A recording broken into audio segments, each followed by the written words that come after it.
just revisit road safety? And I'm just trying to do some fact finding here. There's no right or wrong in all of this.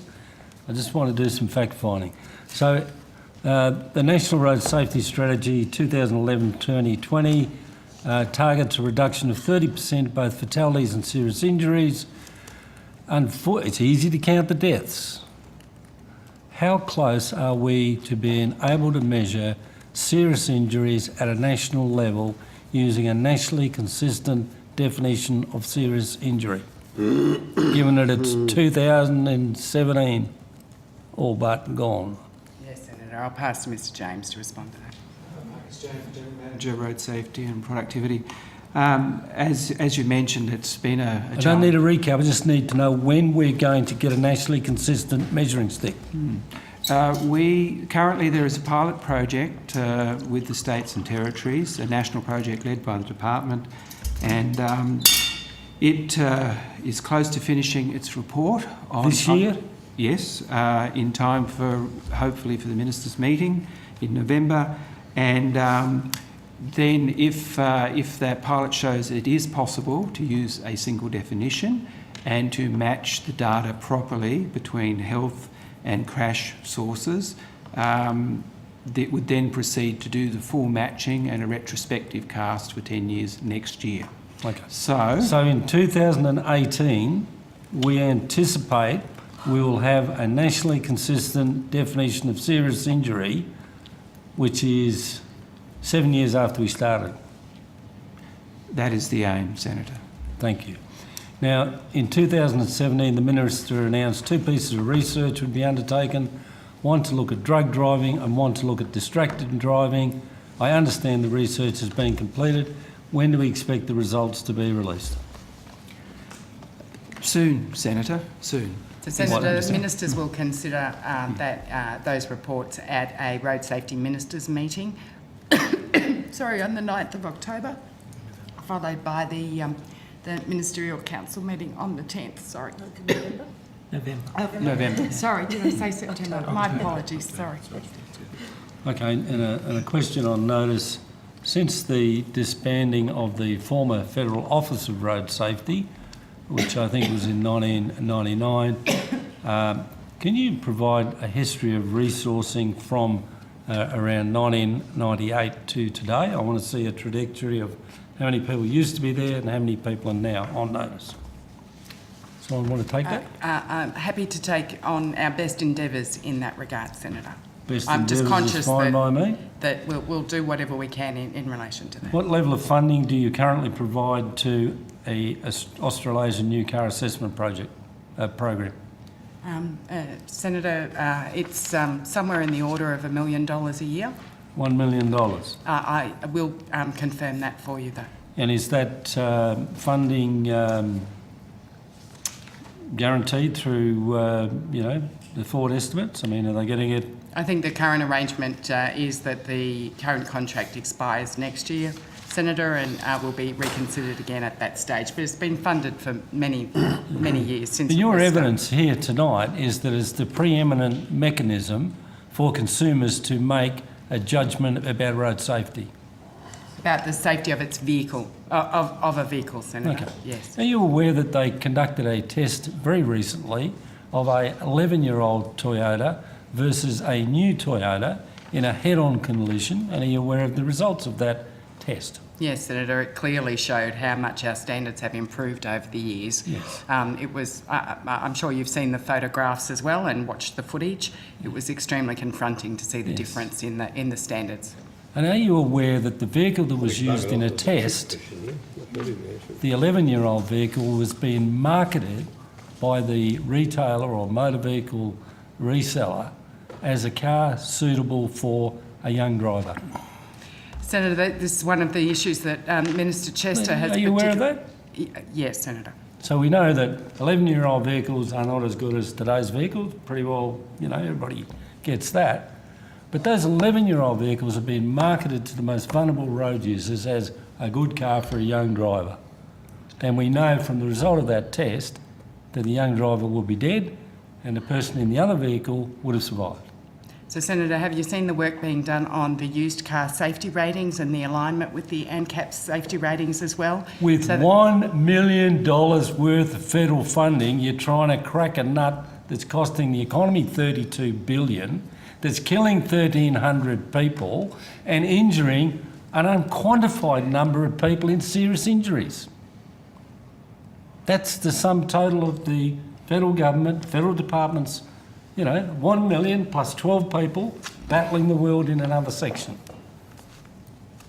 No, I think it's hard for the witness to respond to those things. I'm pretty sure it is. Well, so, But is the funding of $1 million guaranteed over four no, I understand estimates? that, but he needs to Senator, draw will that be question. reconsidered by government at the end of the contract. Okay. So, given that there are a number of really professional, well-regarded research groups in the community, two would be the Australian College of Road Safety, the other would be AAA. Both of those entities have published comprehensive reports and suggestions for improving road safety, many of which are simple and non-regulatory and could be introduced without waiting for the current review of the NRSS. Has there been any government response to these recommendations? Do you, as a department, did you receive the AAA? We have, Senator, and there's been exchanges between the department and the organisations, and they've, of course, written to the Minister as well. So is there an official response? The Australian Automobile Association presented me with a copy of their proposals being presented to the department and the Minister. Is there an official response? Do you pick low-hanging fruit? Things that could be introduced simply without regulatory impact. Do you do that sort of stuff? Senator, we look at these submissions and we provide advice on them, and a number of the ideas, many of them in those submissions, are certainly being considered by the states and federal government in the context of developing the next National Road Safety Strategy Action Plan. And that's a process, obviously, of negotiating what everyone can commit to for that exercise. Does the department, having concluded a research program on tech's distraction driving or distracted driving, do you have any, do you facilitate or encourage field trials or tests of devices which would limit access to texts and emails while driving in the Commonwealth fleet? Not that I'm aware of, Senator, but that is suggestions such as that in all vehicles is part of what's canvassed in the report that Mr James was talking about. And there's certainly work I'm aware of with the states and territories. Again, there is some active research that's being done on these types of technologies, and work between us all on what might be the most promising ones going forward. But that's work in progress at the moment. So, work-related road safety is a really significant issue for all organisations that employs people in Australia. You see many of the leaders in mining introducing really smart, upfront policies, procedures to limit, distraction in vehicles. Does the federal government have a policy position in respect to this? Can I get a job with the Commonwealth and go out in a Commonwealth car and happily text and email on my way to wherever I'm going, or do you have a policy position that says you don't do that? Well, Senator, it's currently illegal to do that. Yeah. So if I was driving a Commonwealth vehicle and was doing that, I would be acting illegally. Yeah, so you're relying on the police. You're not switching it off in the vehicle. We're not undertaking additional activities at the moment, Senator. Why not? But if Minister Chester is working with his state and territory colleagues at the moment to investigate what more could be done in relation to distraction. And part of that is talking with manufacturers about what other technologies might be used in vehicles. Senator, if I could add, there's also a group called the National Road Safety Partnership Program, which involves a number of mining companies and other firms interested in road safety, which a number of states and other organisations are involved in, to look at how to get to road safety into fleet practices and corporate practices and business. And that's an active piece, a group that's been working. I met with them only a couple of weeks ago in Perth. So if I was to deduce from your answer that you don't actually have a policy in place about what people should and shouldn't do when they're driving a motor vehicle, Ms Zelke, you simply say, well, they should have known it's illegal, the police will catch them if they do it. Is that the answer? Senator, I was just stating the obvious, that it is an illegal activity at the moment. And we know that thousands of people are fined every day. And we do know that people break the rules. So I'm asking whether your department has a policy on, observance of limitations on texting and emailing in a Commonwealth car. Our department does not have a policy in addition to the current fact that it's illegal to do that. Okay. Senator, we expect all public servants to not undertake any illegal activity. So we have not, at this stage, seen it necessary to develop an additional policy to prevent public servants from behaving illegally. We expect them to behave legally. In terms of the issues you're raising about the legality of these issues, they are issues that are dealt with by the police through their activities at the state level, but the department is actively looking at other ways we can encourage people not to undertake these activities. As Mr James said earlier, we've got a number of areas that we're looking into. So we are not vacant from this issue. We are looking into this issue. If that is your question. I employed a small number of people and a small number of vehicles. No smoking in the vehicles, you don't drink when you're driving, you do not text or answer the phone. They were the rules. It clearly explained to anyone who was issued the keys to a car. And the reason for that was I wanted the car to last a while. I didn't want it to be in a pram because someone was texting or phoning. I didn't rely on the fact that there might be a policeman driving past. I explicitly explained to people what you needed to do if you wanted to take the keys of that car out on the road and do a job. You don't do that. All public servants understand that they should not be drinking in a vehicle, they should not be drinking at work, they should not be texting in a vehicle where they're driving. I'm talking about any drinks, I'm talking about concentrate on the job that you're doing. But you don't give any instructions to people at all. Senator, I think that's exactly what the Secretary is saying, that the expectation is exactly the same on the members of the public service. And you seem to be, and have seemed to have been for a while, Senator, sort of asserting somehow that the department doesn't take road safety extremely seriously. Now, I appreciate your very genuine concern on this, and it's a long-standing concern. I've been here across the table from you on a number of occasions when you're raising this.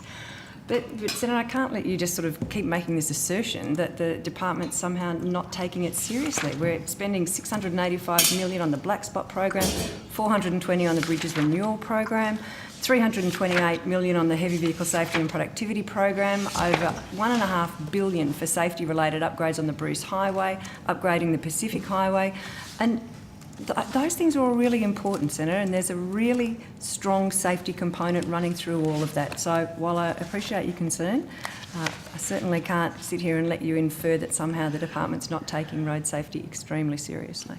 Thank you, Minister, and I'm sure that other people will draw their own conclusions about the leadership or otherwise of the department in road safety. Can I go to the answer of questions on notice about the underspend? Someone got the underspend figures there? I hope that adequately explained that it's not actually an underspend for you, Senator. Is that question? Well, the efficiency 133? dividend for the department was 1%, is that correct? Was that generally what you were asked to provide, an efficiency dividend of 1%? The last efficiency dividend. Because it looks to me as if the figure of savings in road safety were closer to 3%. Senator, I'm sorry, I'm having difficulty putting the response to the question together with where you are going. So we said there were underspends of 666 and 866, and you've come back and said that they were not underspends, but departmental funds were adjusted downwards to reflect the effects of the efficiency dividends, and whole of government savings applies to the department's appropriation. So So what the figures were actually doing was comparing what we had available to us in past years and the changes. So it wasn't available to us to spend. So therefore it wasn't an underspend. It was a reduction. Well, you can only have an underspend, Senator, if you actually have funding available to you to spend. Okay. So I suppose my point was there was a line item for road safety and we There didn't was, get to some spend it. And depreciation. you're saying, well, we never got the money to spend on it. So, Senator, there were also depreciation figures included in that. I'm sorry, I must admit this is a question that you gave at about 11:15, as I recall, at last estimates, and I wasn't quick enough to realise that the page we were looking at wasn't actually about program funding. It was about a list of different areas that sit under the area that we classify as road safety from an outcomes perspective. Right. So it remains that whether you either didn't have the money in that, it was either an efficiency dividend or you never had the money to spend. Is that what you're telling me now? Yes, Senator. Okay. We So have what I less thought money. was a spend on road safety wasn't. 'Cause So the department has, I suppose, had reductions to its departmental funding, and all areas of the department are impacted by that, and that flows through to road safety as well. Okay. So who does a group or a interested party talk to in the department if they want to get some clarity in respect to ADR rules or fuel rules or whatever? Is there anybody they can talk to? Service Transport Policy Division is responsible for all of those. So Mr Folds is the Executive Director of that area. Who is it? Mr Folds is the Executive Director of that area. Ms Nakanyama is responsible for vehicle safety standards, which includes Australian design rules. And Mr James is responsible for road safety and a range of other activities, such as heavy vehicles and the National Heavy Vehicle Regulator. Okay. So if we look at Senator Rice's, and I'll finish two more questions, Senator Rice's line of questioning about vehicle standards in Europe and the emission standards in Europe, we are importing cars from Europe. Are you saying that we don't produce fuel that they can run on? Senator, the industry advice is that they would need a different type of fuel to be as efficient as we would like them to be. So at the moment there are vehicles that are of a better quality, from an emissions perspective, more fuel efficient, produced in Europe. However, when they use the fuel that we have available in Australia, they are not as efficient as they would be in Europe. So what the manufacturers do is they actually alter the way in which the cars run so as they can be as efficient as possible with the fuel available in Australia, but they're not as efficient as they would be in Europe. Okay. Are you saying that the few refineries we have left supply all the fuel for the whole of Australia? I thought our diesel No, came Senator. from Korea. No, they don't. No, they don't, Senator. So I thought our diesel was refined and imported from Korea. Is that wrong? And therefore, sorry, Senator, I'm not able to give you a direct answer to that question. Ms Whelan took on notice to come back in relation to the number of refineries, etc. Also happy to come back in relation to what fuels are actually refined in Australia as So opposed who's to the what industry? imported. Is the industry the 3 or 4 refineries we've got? And other retail providers of fuels as well. Okay. So we've now instigated, well, we haven't, the Minister has instigated an inquiry into road safety. What's happening there? That's a fairly short-running inquiry. I think it's reporting in February, is that correct? Senator Marcus James, General Manager, Road Safety and Productivity. The co-chairs, Associate Professor Jeremy Woolley and Dr John Crozier, have been asked to report back by April next year. Yep. And generally, what are the processes? They'll have public inquiries, public hearings, Yes, stakeholder involvement. they've advertised for or put up on the web for submissions to be made to the inquiry. They're conducting some research and interviews with stakeholders on a targeted basis at the moment. They were in Canberra last week. and they're proposing to now do that in other parts of Australia. And they are going to, for example, talk to road safety ministers in early November when they meet as well. So they're well underway at this stage. Minister, are you aware that point-to-point cameras which detect infringements by heavy vehicles in New South Wales, were they to actually detect infringements by all vehicles, may turn up about, 800 more light vehicles than trucks? No, Senator, I'm not aware of that. So is anybody in the department aware of that? Portfolio responsibility. Point-to-point cameras restricted to heavy vehicles, so you can actually see light vehicles speeding deliberately. Is anybody aware of that in the... Senator, we're aware that they're used for heavy vehicles and not for light vehicles. Yes, Senator. Yeah, and are you aware that the number of light vehicles deliberately breaking the law because it's not against the law as yet on those point-to-point cameras? Are you Which aware is of that? a policy set by the New South Wales government. No, but I'm not asking that. I'm not aware of the numbers, no, Senator, because we're not privy to that But information. we are aware it's likely to be a reasonable number. So A reasonable number. It's a really, really high number. And you as the federal department have no concerns with that? There's federally funded infrastructure in place. It's applied to heavy vehicles and they're fine, or they're regulated. But for every truck that's doing it, there's probably 80 cars that are doing it, and you're happy for that infrastructure to sit there and allow Senator, people to this break is the of rules? course a decision for state and territory governments, and again, Minister Chester continues to raise a range of issues with all of the states and territories in relation to road safety, and there will be various discussions at the Road Safety Ministers meeting coming up on the 9th of November, of which I expect that would be part of the conversation. We're getting closer. Sorry, Senator? Who paid for the point-to-point cameras? I don't know, Senator. I'd need to take that on notice. the states do. States. Yeah, and the Minister has raised it on a number of occasions, I'm aware, and it's actually in the current National Road Safety Strategy, the extension, expansion of point-to-point cameras as a means to promote road safety. And it's so I will drive from Adelaide to Port Wakefield. I will know that I'm under a point-to-point camera, whether I'm in a light vehicle, a heavy vehicle, or a motorbike. And yet somehow in New South Wales, one of our busiest road networks, we only ping the truck drivers and not the other motorists who are speeding. There are other jurisdictions, of course, too, Senator, that have the same approach. They won't install them as a policy approach. Senator Gillick, I'm going to finish with this. So what does the federal department, what policy settings do you take, if I return to the minister's earlier point, where you control the funding for infrastructure? Do you actually, as you did with 0.05, do you actually tie safety outcomes to the enormous spend of Commonwealth money? Senator, that is an issue for government to consider. I know it's part of the discussion at the moment. I haven't given up. I will return in So whatever it is.